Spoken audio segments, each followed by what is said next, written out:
አድማጮቻችን ኤፍኤም አዲስ 97.1 ያደመጣችሁ ነው። መሰንበቻን በተለያዩ ጉዳዮች ቆይታ እያደረግን እንገኛለን። ማህሪ ብራዘርስ 20 ዓመት ይሞላዋል። እንግዲህ ከአንድ ወር በኋላ 20ኛ ዓመታቸውን በተለየ መንገድ ያከብራሉ። በዚህ ዘመን ውስጥ 2 አስርት ዓመታትን የተሻገረ ዘመነኛ ባንድ ያለም አይመስለንም። እንግዲህ ባለን መረጃ እስካሁን ድረስ ከተለያዩ ድምፃውያኖች ጋር ሰርተዋል። በቤተሰብ ውስጥ የተመሰረተ የሙዚቃ ባንድ ነው። ሄኖክ ማህሪን እንዲሁ ከፊት አድርገን እንኳን ብንጠቅስ እነ ሮቤልንም ማንሳት እንችላለን። ለማንኛውም እነ ለዋል ማህሪንም አንዘነጋም። ስለ 20 ዓመታቸው ጉዞ እና ስለታሰበው አከባበር መጠነኛ ቆይታ እናደርጋለን። 20 ዓመት እንዲህ ዝም ብሎ አይከበርም እና በእለቱ ደግሞ እናገኛቸዋለን። ለማንኛውም አሁን ሄኖክን ጥቂት ደቂቃዎች ወስደን እናወራዋለን። ሄኒ እንደምን አለ? ሰላም ነው ሰሌ፣ እንዴት ነህ? እግዚአብሔር ይመስገን አለን። ይመስገን። እንኳን ደስ አላችሁ። በእናትህ እንኳን አብሮ ደስ ያለን። ቴንክ ዩ። 20 ዓመት አልመሰለኝም ታውቃለህ። እኔ 20 ዓመት ብለህ ስትጽፍ አይቼ ትናንት ነበረ። እኔ 10 ዓመት ነበር ጊዜው። 20 ዓመት እንዲህ ቀልድ ነው። ጊዜው እንደዛ ሆኗል። ሁላችንም እንደዛ ነው የሚሰማን፣ እንደ ትላንት ጉዞ ነው። እንግዲህ ጉዞ ነው፣ ግን የተለያየ ስሜት ነው ያለው ውስጡ። ረጅምም ነው ደግሞ አጭርም ነው። ረጅም ነው ስንል አይደለም 20 ዓመት 2 ዓመት አብሮ ቀጥ ብሎ ስራ መስራት በጣም ከባድ ነው፣ ተስማምቶ ተግባብቶ። አጭር ነው ስል ደግሞ እንዳልከው ነው፣ ስሜቱ የትላንት ያህል አጭር ነው። የጀመርንበትን ዓመት የጀመርንበትን ወቅት የጀመርንበትን መድረኮች ካሰብክ እንደ ትላንት ነው ትዝ የሚሉህና ጊዜ ሚስቴሪየስ ነው፣ ይገርማል። አንደርስታንድ አታረገውም። በጣም የሚገርመው እኮ ሁሌ ስራ ላይ ስለሆናችሁ እና ደግሞ የመቋረጥ ነገር የለውም የናንተ የባንድ ስራና በዘመናት ውስጥ በየአመቱ የሚደረጉ ፕሮግራሞች ላይ ያላችሁና ሁሌም ለዛ ስለምናያችሁ ይመስለኛል። ለማንኛውም ማህሪ ብራዘርስ አይደለ 20 ዓመት ሞላው። በተለያዩ ዝግጅቶች ይከበራል። አልበምም የሰርታችሁ እንደጠነቀቃችሁ ሰማሁ። ከ20 ዓመት በፊት ልመልስህ። ብዙዎቻችን ትውስታዎቻችን ናችሁ። በልጅነት ኢቲቪ መታችሁ የተቀረጻችሁት ሙዚቃም ነበረና ከሱ እስካሁን ድረስ ያለውን ነገር ብትነግረኝ ምን ስሜት አለው? ምናልባት እዚህ ጋር ላረም ከአንደርስታንድ ካረኩ በልጅነት እኛን የሚመስሉ ወንድማማቾች ነበሩ። ብዙ ሰው እኛ እንመስለዋለን። እንደውም እዚሁ ክሊር ለማድረግ እነሱ የአቶ ኢዮብ ልጆች ናቸው። የነሱ ከመድረክ መጥፋትና የኛ መምጣት ተገጣጥሞ ሰው ገጣጥሞ ነው አንደርስታንድ ያደረገው አብዛኛው ሰው እና ራሱ ሚሞሪ ያለኛው ሰው ብዙ ሰው እኛን እንመስለዋለን። ብዙ ቦታ አስረድቻለሁ ብዙ ጊዜ፣ አሁንም ድረስ ይሄ ነገር እጠየቃለሁ። ክሊር ለማድረግ እነሱ አቶ ኢዮብ ይባላል። በአጋጣሚ አውቀው ነበር። እሱ እንደውም አንዳንድ ምክሮችን እንደዚሁ ቁጭ ብሎ ያወራኝ ነበር። እንደናንተ እንደዚህ እንዴት ነው ማድረግ የምችለው፣ እንደዚህ አይነት ምክሮች ይጠይቀኝ ነበር። ባለሳሳት የቦብ ማርሌ ባለቤት ሪታ ማርሌ ከይዛቸው የሆኑ ፕሮጀክቶችን አብረው ይሰሩ ነበር ባክደን። ሶ ጥሩ ሰፖርት አደረጋቸው ነበር በትምህርትም በሙዚቃም። እስከዛ ድረስ ነው ያለኝ መረጃ። ግን እነሱ አሁን ስዊድን አካባቢ ነው ያሉት ይመስለኛል፣ አሁንም ካል እንዳልሳሳት። እና ይሄ ህዝቡን በዛው አንደርስታንድ እንዲያደርግ የኛ ጉዞ የጀመረው እንግዲህ በህብረት ወንድማማቾቹ ተሰብስበን ሙዚቃ አንድ ላይ የረጅም ጊዜ ህልማችንን ወደ እውነት ያመጣንበት አመት ነው 20 ዓመት እንጂ ከዛ በፊትኛ እኔና ሮቤል ያሬድ ሙዚቃ ትምህርት ቤት ተምረናል። ከዛ የተወሰኑ ባንዶች ውስጥ ሰርተናል፣ አገር ውስጥም ውጭም። ግን ሁል ጊዜ ህልማችን ይሄ ነበረ። 3-4 ዓመት የተለያዩ ባንዶች ከሰራን በኋላ ነው 98 ላይ ባንዱ ወደ ኦፊሻሊ ማህሪ ብራዘርስ ተብለን ወደ መድረክ የመጣ ነው። ሶ ከዛ ጊዜ ጀምሮ ግን ያው 20 ዓመት አብረን ያለ ነው። ባጭሩ ይሄን ይመስላል። አዎ አንተ አለ፣ እንደዚሁ ሮቤል አለ፣ ሉዋም አለ እና ሀላል አለ። ትንሹም ወጣ ገባ ያለ ቢሆን አለ። አሁን ደግሞ በደንብ ጆይን አድርጎናል። ይሄ 20 ዓመት ላይ እንግዲህ ምልህ ባንድ ታሪክ የባንዶች ታሪክን ስናነሳ የምንጠቅሳቸው ስመጥር ባንዶች አሉ አይደለ? እነ ሮሃ ባንድ እንላለን፣ ዋሊያስ፣ አሞራው ባንድ በጣም ብዙ እና ይቀጥላሉ። ከዛ የሆነ አመት ላይ በቃ ያበቃል እና መለያየት ጉዞ ላይ የተለያዩ ሀሳቦች ይኖሩና ይገታል። ወንድማማች መሆናችሁ ጠቅሟችሁ ነው 20 ዓመት የዘለቃችሁት። እኔ የምንሳስብ ነበር ምናልባት እነዚህ ልጆች ወንድማማች ባይሆኑ 10 ዓመት ወይ ደግሞ 5 ዓመት ይጓዙ ይሆን ብዬ ብጠይቅ ምንድን ነው መልስ? ኦብቪየስሊ ጠቅሞናል። እውነት ለመናገር ቦንዱ ከባንድነት ያለፈ ስለሆነ እሱ ጠቅሞናል። እንደ ባንድ ብትለያይም እንደ ወንድማማች ትቀጥላለህ። እኛ ግን ሁለቱንም በሚዛናዊ በሆነ መልኩ ለመቀጠል እግዚአብሔር እርቶናል። እውነት ለመናገር ቀላል አይደለም። ከባባድ ነገሮች አሉ በህይወት ጉዞ ውስጥ እንቅፋቶች ይገጥሙሃል። ግን እነሱን ሁሉ ተቋቁመን ትልቁን ህልምና ትልቁን ራዕይ ማስቀጠል ችለናል። እንደገና ደግሞ የምንወደው ሙያ ነው።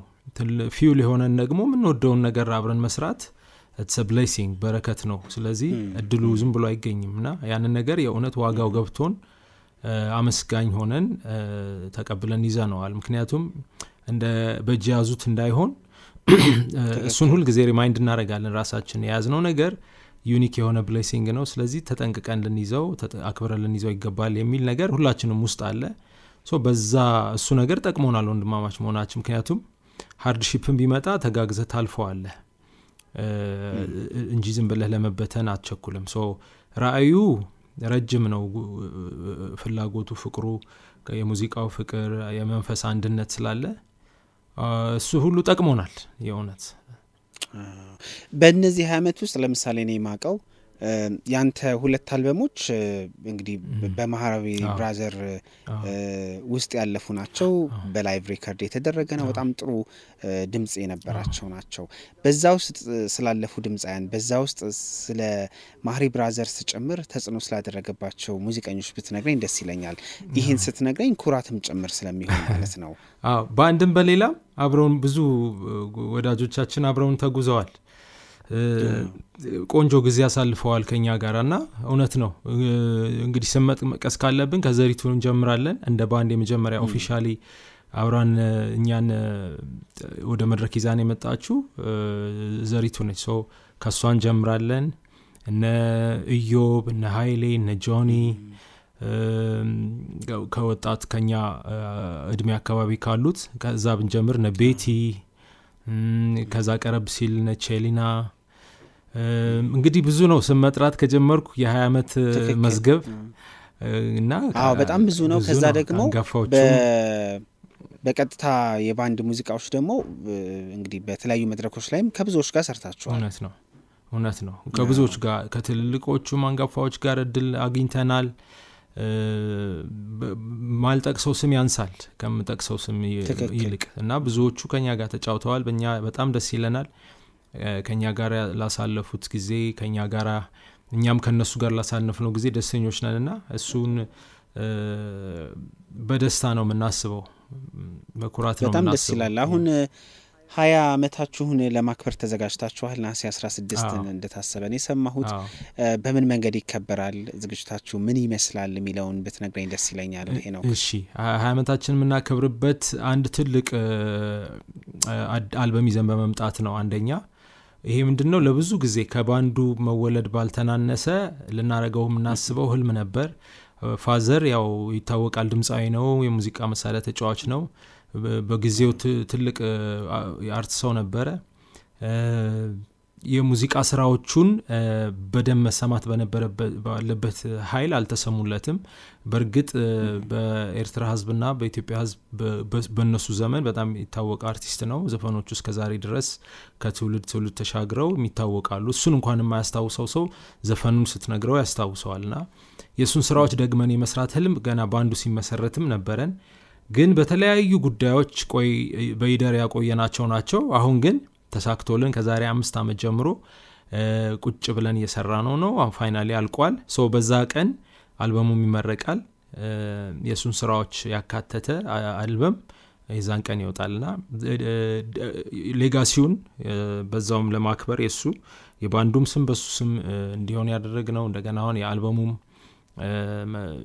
መውጣት ታሪካዊ ያደርገዋል። 20 ዓመት ሲሞላን የእሱን ስራዎች ነው ይዘን የመጣ ነው። ሶ ትልቅ አልበም ነው፣ ትልቅ ነው ለኛ፣ ትልቅ ኢቨንት ነው የሚሆነውና ሰብሰብ ብለን ከምንወዳቸው የሙዚቃ የአርት ሶሳይቲ ጋር እንዲሁም አድናቂዎች ባሉበት ነሐሴ 16 እናከብረዋለን። አብረውንም መድረክ ላይ የምናቀርባቸው ሙዚቃዎች አሉ። አብረውን ከኛ ጋር ወዳጆቻችን ሙዚቃችን አብረን እንጫወታለን። ሶ ቆንጆ ምሽት ይሆናል ብለን አምነናል። በጣም ደስ ይላል። አቶ ማህሪን ትንሽ ብንተዋወቃቸው ደስ ይለኛል፣ ሙሉ ስማቸውን። ከዛ ደግሞ አሁን የሚወጣው አልበም ደግሞ በመሳሪያ ብቻ የተቀነባበረ ነው ወይስ በድምጽም ጭምር ያለው ነው? እሺ፣ ማህሪ አብርሃ ይባላል። በትውልዱ ኤርትራ ነው። ኤርትራ ውስጥ እሱ በልጅነቱ 1-3-4 ባንዶች ውስጥ እንደ ሮኬት እንደ ባርቦይስ የሚባሉ ባንዶች ውስጥ በጣም ታዋቂ ዘፋኝ፣ ታዋቂ የዘፈንና የግጥም ጸሐፊ ነው።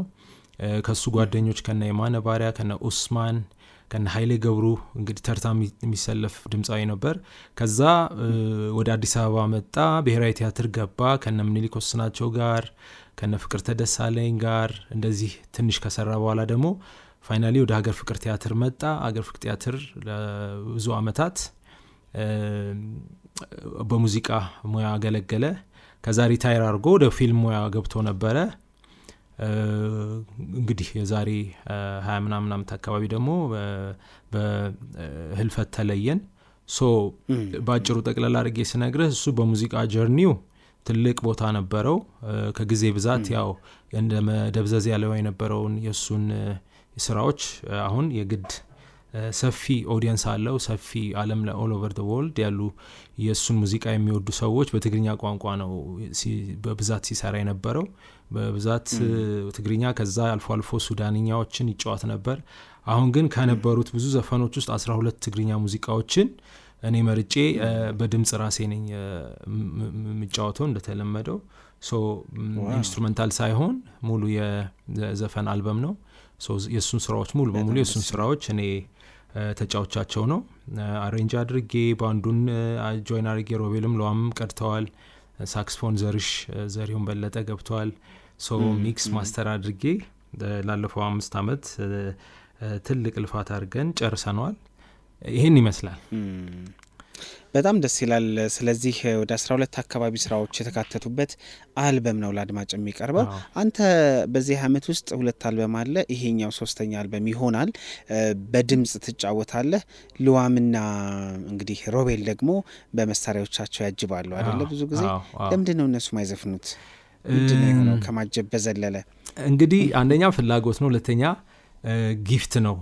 ድምጽና ሞክረው አያውቁም አለልህም፣ ሞክረው ያውቃሉ። ግን ኢንተረስታቸውን እንደገና ደግሞ ጊፍታቸው ምን ድረስ እንደሆነ ያውቃሉ። ስለዚህ ወደ መሳሪያቸው በደንብ አተኩረዋል። ጊታሮቻቸው ላይ ናቸው፣ መሳሪያቸው ላይ ናቸው በብዛት። እሱ ላይ አተኩረዋል። እኔ ደግሞ ፍላጎቱም አለኝ ተሰጥኦም እንዳለኝ ስለማውቅ እንግዲህ ላለፉት 20 ዓመታት ያው ከብቻዬን ከባንዱ መመስረት በፊትም አንድ አልበም አለኝ። ሶ ይሄ 4ኛ አልበማችን ይሆናል ማለት ነው። በጣም ደስ ይላል። በጣም ደስ ይላል። በ16 እንግዲህ በሚኖረው ዝግጅት ላይ እንዳልከው አልበሙ ይወጣል። የቅርብ ወዳጆቻችሁ፣ አድናቂዎች፣ የሙያ ባልደረቦቻችሁ ጭምር የሚገኙበት ጥሩ ፕሮግራም እንደሚሆን ተስፋ አድርጋለሁ። 1-2 ጥያቄ ጠይቄ ያበቃለሁ። በዚህ አመት ውስጥ የባንዱ አስደሳችሁ ጊዜ የትኛው ነው? በአጭር ደቂቃ በስማም ከባድ ጥያቄ። ይሄ ወርቃማ ጊዜያችን ነው የምትለው? የሚገርምህ የየሲዝኑ የራሱ ጣዕም አለው። አሁንም የምናጣጥመው ደግሞ በተለያየ መንገድ አለ። ግን የመጀመሪያዎቹ ከዘሪቱ ጋር ከቴዲ ታደሰ ጋር የሰራናቸው ሾዎች ከነ ኢዮብ ጋር ከነ ኃይሌ ጋር ከነ ጆኒ ጋር ነይምት ከነዚህ ልጆች ጋር መድረክ ላይ የነበረን ኬሚስትሪ የነበረን ካሪዝማ ምናምን በጣም የሚወዳደር አይደለም። አሁን ብዙ ቪዲዮዎች አሉን ቁጭ ብዬ አንዳንዴ ወደ ኋላ ሳያቸው ይገርሙኛል። በቃ እነዚህ ነገሮች ሀፕን አድርገዋል፣ እነዚህ ነገሮች ተሰርተዋል። እስከ ስፔን ድረስ ሄደን ደግሞ ወደ የሬጌ ፌስቲቫል የተሳተፍንባቸው ኮክ ስቱዲዮ በለው አፍሪማ በለው ብዙ ነው። በየአመቱ በየሲዝኑ በየአልበሙ መምጣት የራሱን ሰርፕራይዝ የራሱን ደስታ የራሱን አድቬንቸር ይዞ ነው የሚመጣው ጉዞና እነዚህ እንግዲህ ከላይ ማስቀምጣቸውን የጠቀስኩልህ እንጂ በጣም ብዙ አሉና ብዙ ናቸው። 20 ዓመት እንዲሁ ዝም ብሎ አልጋ ባልጋ አይደለም። ፈታኙ ጊዜ ምንድነው? ለነዚህ 20 ዓመታት በቆያችሁበት ጊዜ እንደው እንደ ፈታኝ ትንሽ ያዝ አድርጎናል የምትሉት ነገር ምን ነበረ? እንዳለንባት አገራችን ኢትዮጵያ የእድገት ሁኔታ ሙዚቃችንንም አፌክት ያደርገዋል። ለምሳሌ ሙዚቃ አንደርስታንድ የሚደረግበት ከገቨርንመንት አንጻር ከሶሳይቲ አንጻር ከማህበረሰብ አቀባበል አንጻር ሙዚቃ የምትመዘንበት ሚዛን ለኛ ባለሙያዎቹ ሰፊ ናት። መንፈሳዊ ጥልቅ የሆነ ነገር አላት ሙዚቃ እና አንዳንድ ጊዜ ትንሽ የሚከፋ ጊዜ አለ። ሙዚቃ እንዴት እንደምትታይ ስታይ እና የሚሰጣት ዋጋ ትንሽ ያስከፋል። ምክንያቱም ሙዚቃ በዚህ ደረጃ አልነበረ መሄድ ያለባት ኢትዮጵያ ላይ። ኢትዮጵያ ትልቅ ሀብት ያላት ሀገር ነች፣ ግን ከአቅሟ በታች ነው ለአርት የምትሰጠው አቴንሽን ወይም እገዛ እና እሱ ጠቅላላ ሳደርገው የዚህ የብዙ ሙዚቀኛ አመለካከት ነው። ይሄ ጎረቤቶቻችን ያደጉበትን በሙዚቃ ያደጉበትን አስተዳደግ እና የኛን መንቀራፈፍ ካየን ያሳዝነናል። ከባለሙያ ጥረት ከባለሙያ እውቀት ሳይሆን ሲስተሙ በጣም ቀንበር ማለት እችላለሁ ካልተሳሳትኩ ቀንበር አለ ብዙ። ምክንያቱም ሲስተሙ ነው ማደግ ያለበትና ሲስተም ካላደገ አንተ ብቻህን አታድግምና ኬንያ ያለው የኛ ባች አርቲስቶች ሹት ያረጉበትን ናይጄሪያ ያሉትን እያየን እኛ በብዙ ትግል እንደውም ሁሉ ሙዚቀኛ በራሱ ትግል ነው እዚህ ጋር የሚደረሰው ማለት እችላለሁ። ብዙ ገዛ የለም። እንደውም ያደናቅፍ የሚጎትት ነገር ነው ብዙ ያለው እንደ ሀገር። ስለዚህ አርት የሚታይበት መነጽር በጣም መጥራት አለበት። ወደፊት እንግዲህ ተስፋ እናደርጋለን ይስተካከላል ብለን፣ ግን አርት ኢን ጀነራል እና እሱ ትንሽ ማለት እችላለሁ። የመጨረሻ 20 ዓመት ሞላችሁ።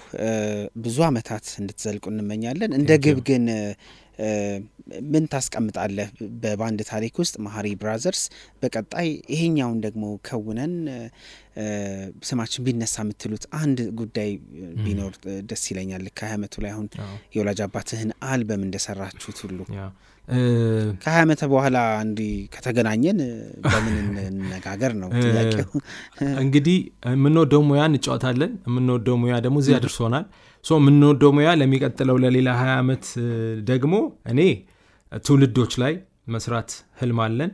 ከኛ በኋላ የሚመጣው ትውልድ ከኛ የሚማረው ቆንጆ ሙዚቃ መጫወትን ቆንጆ ጎበዝ ሙዚቀኛ መሆንን ብቻ ሳይሆን በሙዚቃችን የምናስተላልፋቸው ጤነኛ መልእክቶች ለኛ ትልቁን ቦታ ይዛሉ። ምን ኢምፓክት አመጣን? ላለፈው 20 ዓመት የተናገርነው በሙዚቃ ያስተላለፍነው መልእክት ያመጣውን የወደዱልን ሰዎች ይነግሩናል። የወደዱት የተጠቀሙበት ሰዎች ይነግሩናል። ሰው ሙዚቃ ፎር ናቲንግ ያለ አላማ አይደለም እንጫወተው፣ ፐርፐዝ አለው ለኛ። ውስጥ ተሸክሞ የሚሄደው መልእክት ሰዎች ጋር ደርሶ የሰዎችን ልብ ካጽናና የሰዎችን ህይወት እንዲነቁ ካረገ እንዲደሰቱ ካረገ ከሀዘናቸው እንዲላቀቁ ካረገ እንዲያጽናናቸው እንዲያበረታቸው ቀና እንዲያረጋቸው ካረገ ለኔ ትልቁ ሽልማት እሱ ነው። ወደፊትም የሚቀጥለው ይሄኛው ፐርፐዝ ይሄኛው ታርጌት ይሄኛው አካሄድ ይቀጥላልና ለኔ ትልቁ ፍሬ ምለው በሙዚቃዬ ትውልዶች ላይ ምሰራውን ስራ በትክክል መስራቴን ነው። ወደ ኋላ ዞሬ የምጸጸትበት ሳይሆን ደስ የሚሰኝበት ብዙዎችን ማፍራት ብዙዎች ለሙዚቃ ትልቅ ቦታ ሰጥተው በእውቀትም በታለንትም በጊፍትም እንደገና በክብርም ራሳቸውንም ሙዚቃቸውንም አክብረው ትልቅ ቦታ እንዲደርሱና ጥሩ ምሳሌ እንዲሆኑ ማድረግ ከቻልን ለኛ እሱ ነው ትልቁ ግባችን። በጣም ደስ ይላል። እንኳን ደስ አላችሁ በድጋሜ። እውነት ማውራት ደስ ብሎናል። እኛም በዘመናችን የነበረን ባንድ አለ ብለን ኮራ የምንልበት ባንድ ነው በነገር ላይ መሀሪ ብራዘርስ። ይሄ ለእናንተ ብቻ አይደለም ለእኛም እንዴ ማሪ ብራዘርስ እኮ ነበረን ሮሃ የሚሉ ኮራ የሚሉበት ኮራ ብለው የተሻገሩ ኩራታቸውን ያጋቡን ሰዎች እንዳሉ ሆነው ማሪ ብራዘርስ አለን እንላለን። ሌሎች ብዙ ባንዶች ደግሞ ያስፈልጉናል። አሁን ደግሞ ጥሩ የባንድ ሙዚቃ አድናቂ እየተፈጠረ ነው። ሄኒ በእለቱ እንገናኛለን። ለአሁኑ ግን አጠር ላለው መረጃ በጣም አመሰግናለሁ። እኔም በጣም አመሰግናለሁ ሰሌ። እሺ አድማጮቻችን ከዜማ በኋላ እንመለሳለን።